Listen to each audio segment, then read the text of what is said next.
is that we'll be having two speakers, and each of them will take it in turns, and we'll have a question and answer session, hopefully for about 20 minutes or so at the end. So please hold on to any questions that you have right until Ksenia and Terry have finished. So without further ado, I'd like to introduce our first speaker for today, which is Ksenia Chmutina, who is a professor at Loughborough University. So thank you very much, Ksenia. Thanks so much, Emma. Let me just share my screen. Hopefully, yes, we can see it, right? I think. Excellent. All right. Thank you so much for inviting me to talk today. This is very exciting. And when I got an email from Emma asking me to kind of talk about narratives, I immediately thought of the way that the story of disaster, pretty much any disaster now, has been shaped in recent years by the idea of resilience and through this narrative of resilience. I'm not going to spend any time on the definitions. You'll be happy to hear that, and I'm sure all of you probably spend hours, if not days, of your life in different conferences and various academic settings, kind of debating the definition of resilience and whether we actually need one. But instead, what I'd like to talk about is what the story of resilience actually means for disaster risk reduction. So what do we see here? Perhaps resilience in its different guises. Yet, very few people living in an informal settlement in the global south spontaneously claim that they are resilient, and I use this word in quotation marks. Sure, they often overcome multiple challenges, yet their actions are increasingly examined through the framework of resilience, a notion very much developed in the global north. Resilience and its ability to resolve, again, quotation mark, all contemporary issues has become a very useful neoliberal narrative to explain anything from how individuals should act and cope with hazards, risks, and disasters to mainstreamed approaches to development. And portrayed as something good, as something positive, resilience has become an important goal that needs to be achieved no matter what. And under neoliberal conditions, resilience, therefore, can be interpreted as the ability to survive under the conditions of destitution. And such resilience is profitable because resilient people, as sociologist Sarah Brack points out, and I quote, absorb the impact of austerity measures and continue to be productive, end of quote. So as such, the resilience message that we hear essentially tells the most oppressed that they should keep taking knock after knock and get better at coping. And so with a few colleagues, we've been really curious as to what terms like resilience actually mean and how they're actually used internationally, because of course disaster-related policy is usually of global reach. And so with the help of quite a few friends and colleagues from all around the globe, thanks to former Twitter mainly, we asked our colleagues and friends to translate 6 most used disaster terms. So resilience, vulnerability, capacity, hazard, risk, and disaster. And we ended up getting these translations into 53 languages. And then we kind of looked at how these translations actually work with the support of our linguist colleague, Neil Sadler. What we asked people to do is to translate the term into their language and then translate the actual meaning, the literal meaning of that word back into English. So it wasn't just kind of, translating back and forth. And so what we found wasn't actually surprising. The way that disaster terms are used, and consequently the problems that they're kind of trying to address and frame, are very much grounded in English language hegemony. The use of Anglophone terminology and the underlying meaning among non-governmental organizations, research institutions, intergovernmental actors enforces power by creating the language norms by which you get published, you win grants, you kind of achieve policymaker buy-in. But these meanings are very limited. And resilience is a prime example of that. We found that it is very hard to translate this term, and the word is pretty much not used apart in the academic or policy circles.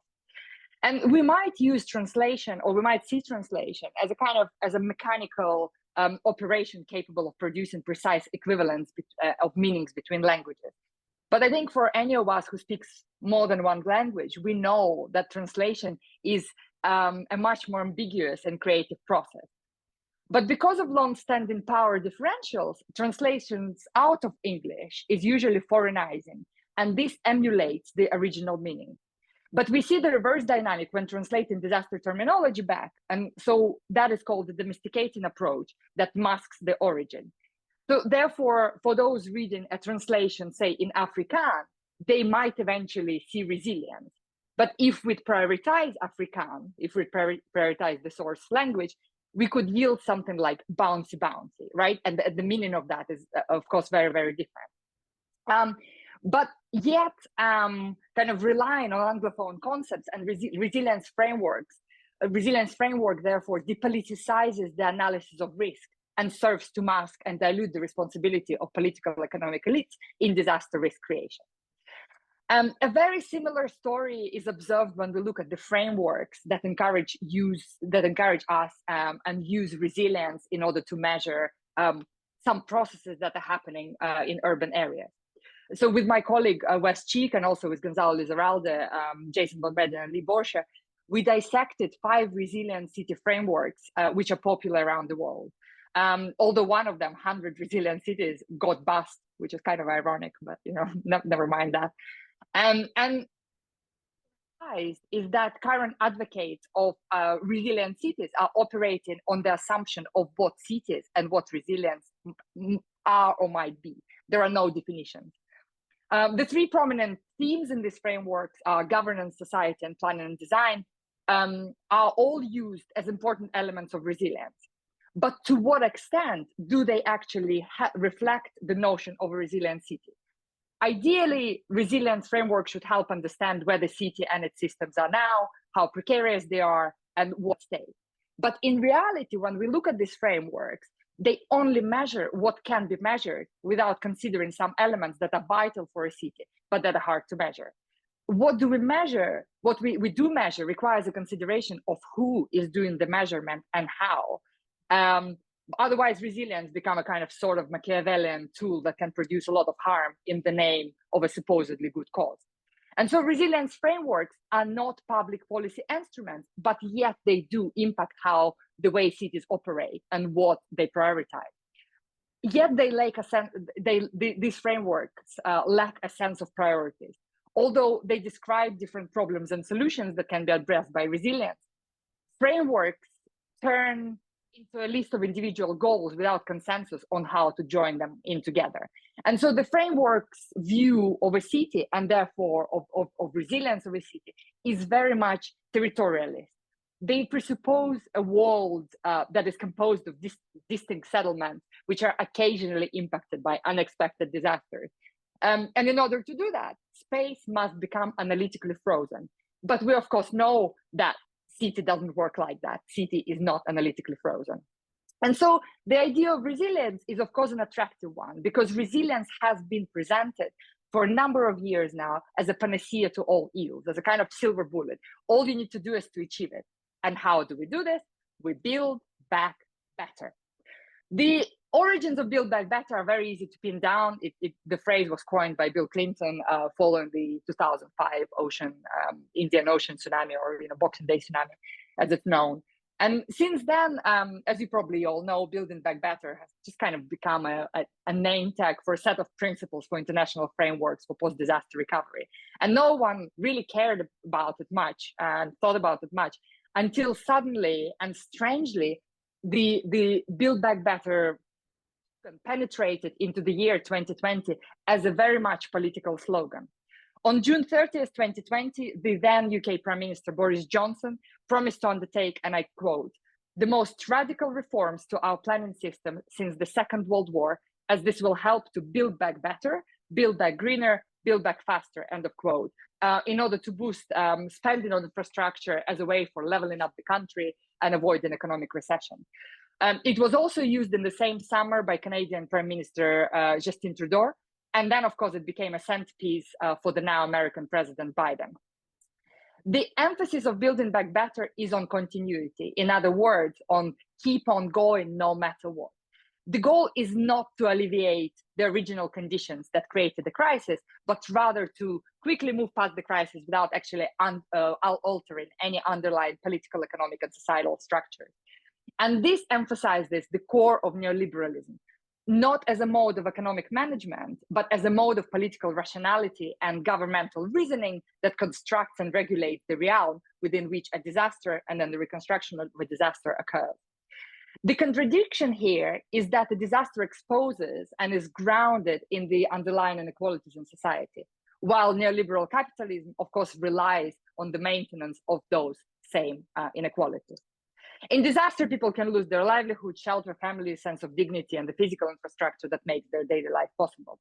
But I don't need to tell you that disasters do not affect everybody equally. Disasters don't simply bring about suffering, they expose it.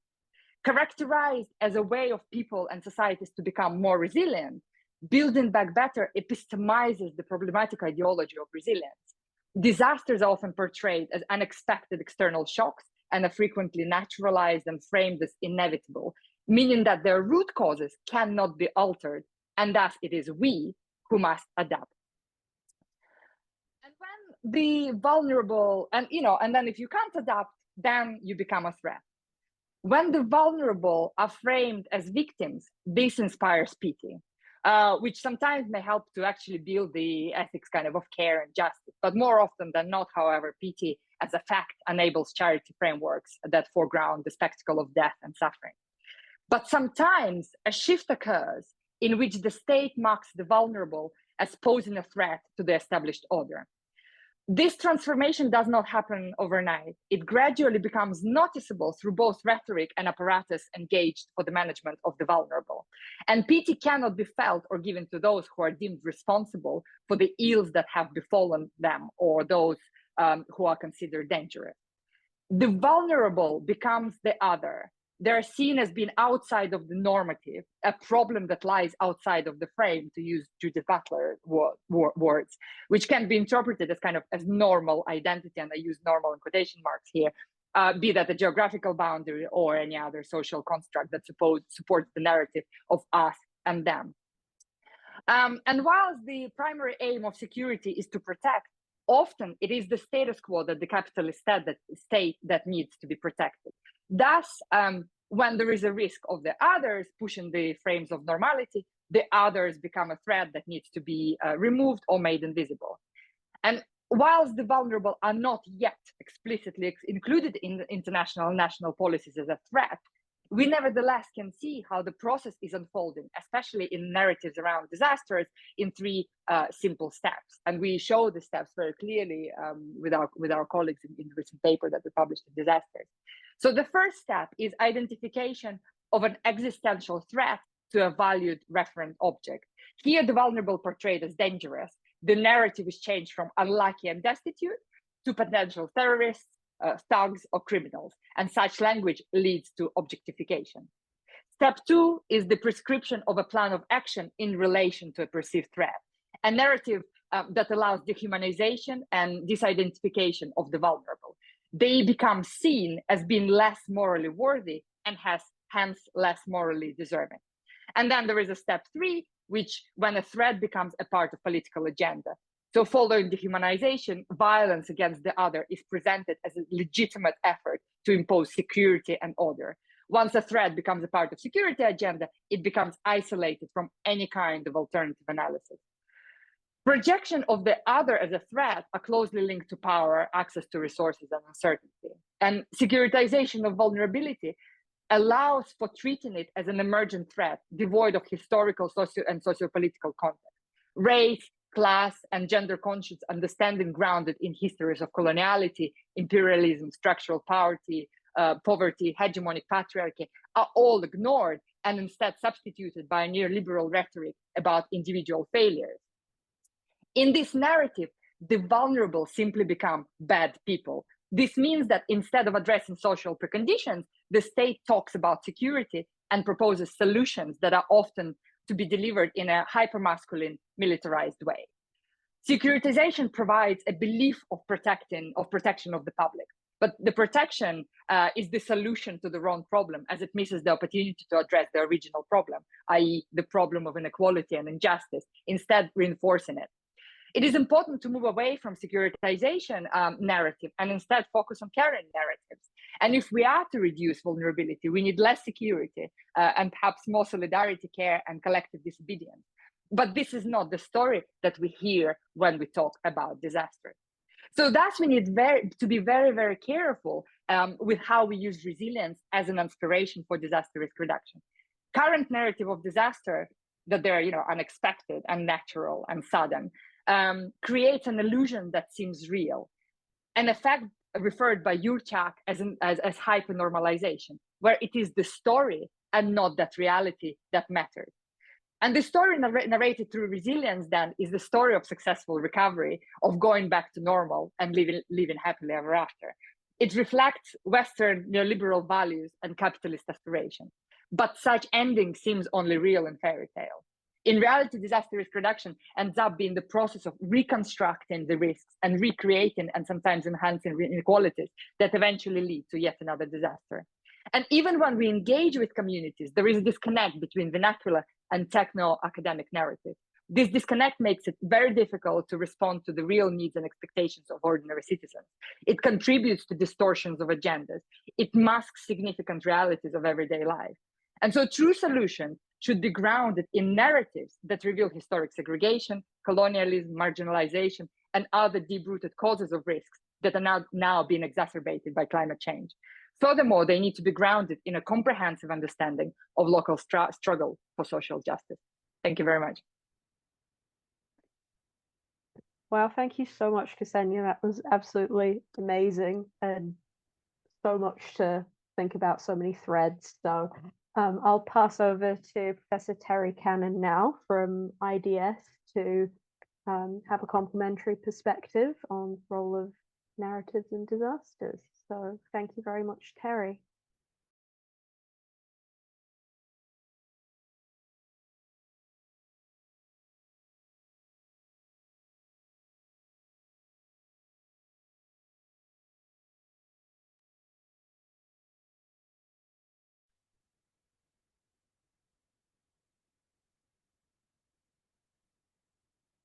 Good. I think we're there, yes? You can hear me and see my slides, yeah? Excellent. Well, thank you also very much for the chance to do this. I want to focus on two different narratives and argue that one of them is very wrong, and construct the other narrative and ask everyone to persuade everyone that that's the one we've got to all follow now. I don't have any hope whatsoever that it will change very much. But let's just see what kind of provocation to thinking I can achieve. So basically, I think the way in which, and I'm going to focus on climate change, but of course it is very, very closely related to disaster risk. In this case, both through how climate change will enhance the number and intensity of extreme events, but also how it relates to how especially the construction of funding and transfers between countries, both for adaptation, which is supposed to be for adapting to extremes, but also loss and damage, which, as you know, has no money in it at all. So I'm going to focus on these two, just trying to make sure my slides change, these two narratives. So the first one is the focus on relations between countries. And I think the entire debate has been hijacked by those who are interested in looking at relations between countries rather than understanding who is really directing what is going on in relation to disasters and climate change, and that is class and elites. So climate change is caused supposedly by rich countries. We all know this narrative around the carbon emissions over the past century or so, caused by the so-called rich countries. And if there's time in the discussion, I will want to come back to these fake binaries of rich countries, poor countries, which I find extremely inadequate. So the negative effects of this global warming are, of course, global, but they have their worst effects on poor countries and poor and vulnerable people in those places.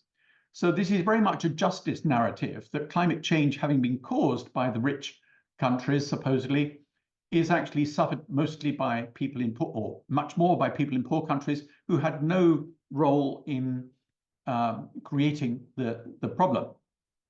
And this justice argument has two basic components. One is the need for a flow of funding from so-called rich countries to those that are experiencing climate change, but also justice requires allowing so-called poor countries to burn more fossil fuels to enable their people to enjoy development.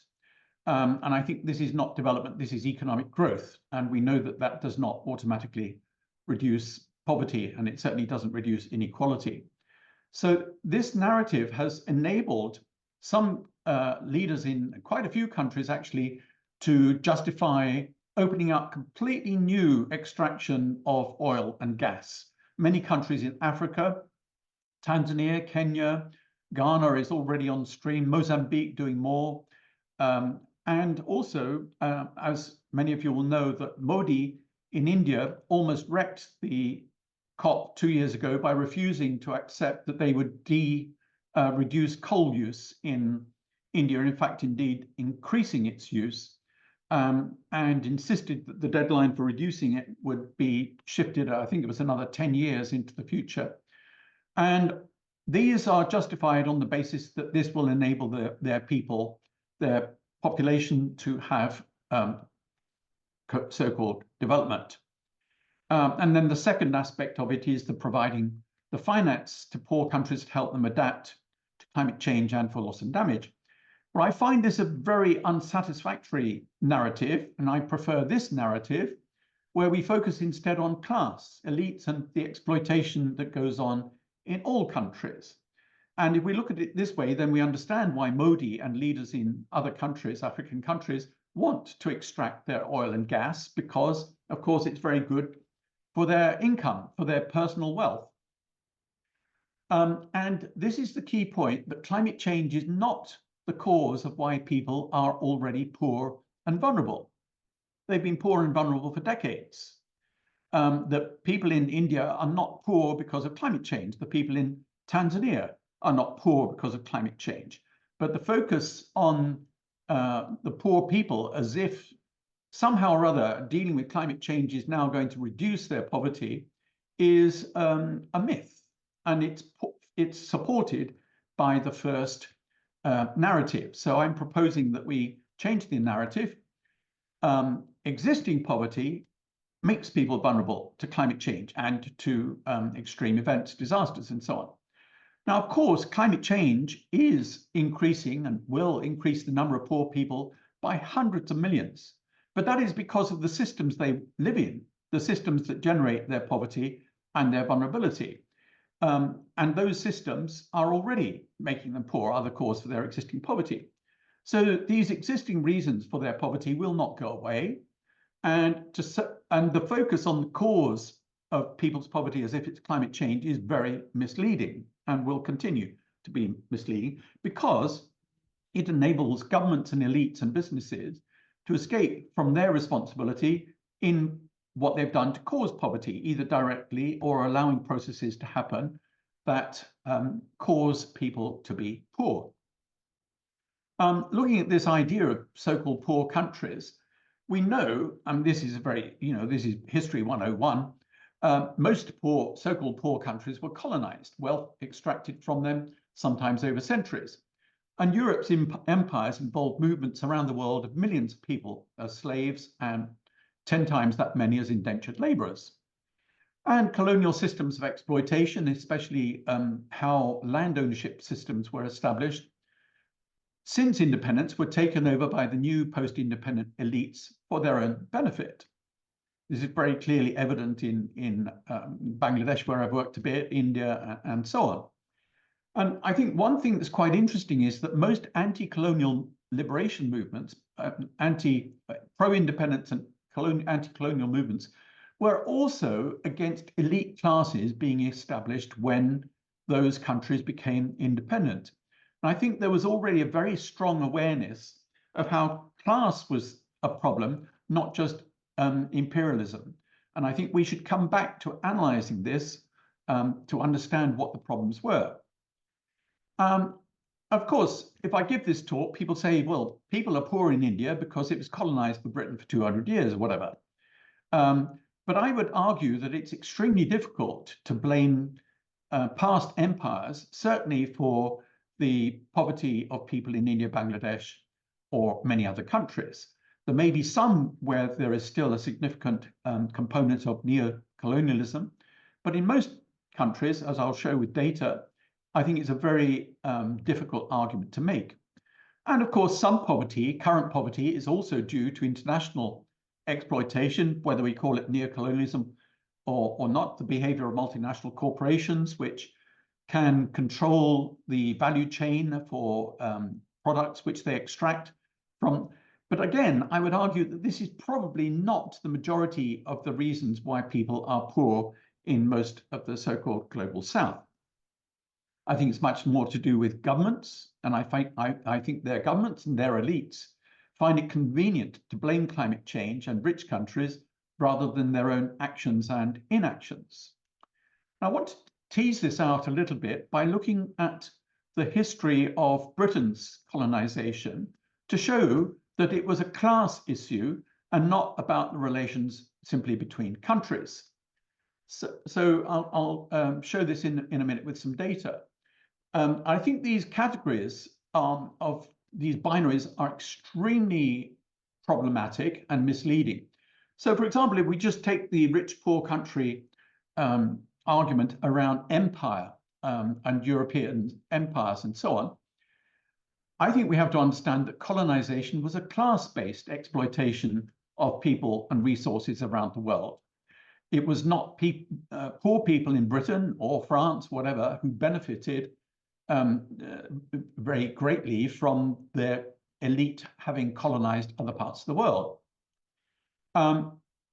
Poor people in the so-called rich countries had very little benefit in terms of higher income, wealth, or welfare. And I'm going to show the data on that in a minute.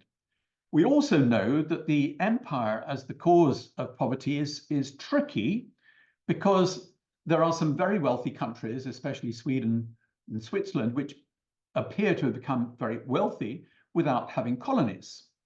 We also know that other European countries that had very large empires, especially Spain and Portugal, did not become rich. For many years, they were labeled as the poor men of Europe.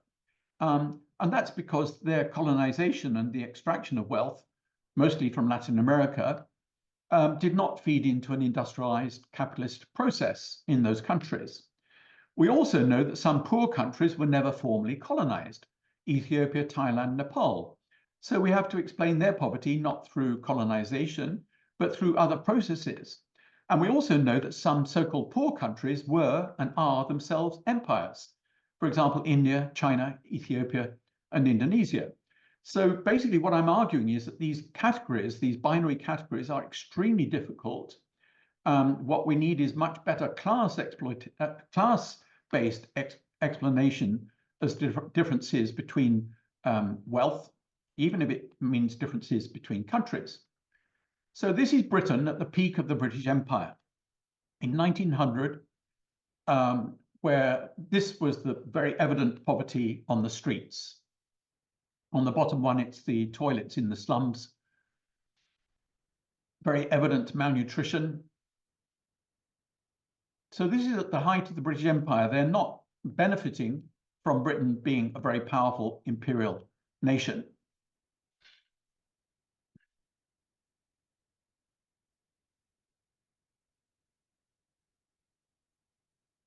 And in the workhouse, which was the main principal source of poor relief in Britain until the 1930s, people could go into workhouses where their basic needs would be food and shelter. Families were broken up. This is in central London in 1911. It's only 100 years ago. And this is just nearby, also central London in 1900. Hundreds and hundreds of people desperate to live their poverty lives in this way. If we look at the data for Britain, this is wealth, not income. We see that at that time of the 1900 up to about 1930, the actual wealth owned by the bottom half of the entire population was zero. So the empire had brought zero wealth to half the population. The top 10% had 90% of the wealth. That comes down again as there is the beginnings of the welfare state. You can see that their wealth goes up again with neoliberalism in the 1990s through to the present day. That is wealth, that is owning property, houses. Of course, a car wouldn't be relevant in that time, a bicycle. So half the people still today, half the people have less than 5% of the wealth in Britain. This is the income share, the bottom 50%, you can see in 1900 had less than 15% of the income in Britain. It's barely gone up since then. It is now around 20%. And you can see that the income of the top 10% has gone up significantly in the last 30 years with neoliberal policies, which principally that has happened because tax rates on the rich have been reduced, as we will see in a minute. Okay, so empire did not benefit the majority of the British people. It's a class-based empire. It is an empire fought for by the elite for their own benefit to become enriched themselves with no necessary idea that it was going to bring benefits to the broader population. This is wealth distribution in India. In the last recent decades, you can see that the bottom 50% of the population, their share of the wealth has actually gone down in recent years, whereas the share of the top 10% has gone up from 55% to 65%, again, as a result of neoliberal policies fostered by the elite in that country. And this is income distribution in India, which goes back to 1900. Half the population with a maximum of 20% of the income going down in the last 25 years. Whereas the top 10%, there is some reduction in their income level down to in the mid-30s. This is as the policies of the Congress Party took led to some wealth distribution after independence, but with neoliberalism, it has gone back up, and all of that loss has been recovered by the top 10%, back up to nearly 60% of the income. Nigeria, I'm using Nigeria as a little mini example because Nigeria is one of the countries that has exported oil for 50 years. It has had tens of billions of dollars of oil wealth going into the country, and yet still half the people live in extreme poverty, with 17 million homes estimated to be needed and half the urban population living in slums. Ironically, when some of these slums are demolished, as they were 2 years ago in Lagos, it was supposedly a disaster risk reduction policy, where they were forcibly evicted because the government said, you're in a flood zone, we're going to move you out. So it was forcible removal in order to deal with that. The point I'm making here is that Nigeria, which was, of course, a British colony, undoubtedly suffered greatly from being a British colony, but the elite in Britain got that benefit, and the elite in Nigeria get the benefit of the oil wealth now. Now, this is the tax rates on the top rate of tax in 3 countries, UK, US, and Germany, over the last 120 years. You can see that the tax rate, so this is, I'm going to use a notional figure. Let's say that you earn £150,000. Anything that you earn over £150,000 would be taxed at a rate which in the 1930s to the 1980s reached a peak in Britain of 97%. So you would pay 97 pence of every pound that you earned over £150,000 in tax to the government. And you could see that those 3 countries had very high tax rates in that period, a period which can loosely be called welfare capitalism, where that taxation was used to redistribute not income, but welfare in the form of free healthcare, housing, pensions, unemployment benefit, and so on, compared with now, where those rates have come down to around 40 to 50% under neoliberalism, which is why inequality has got so much greater.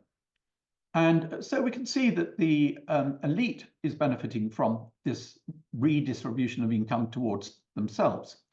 So this is my argument that actually, instead of understanding wealth between different countries, what we have to understand is wealth between classes. So you have poor and rich in Britain, you have poor and rich in India and Bangladesh.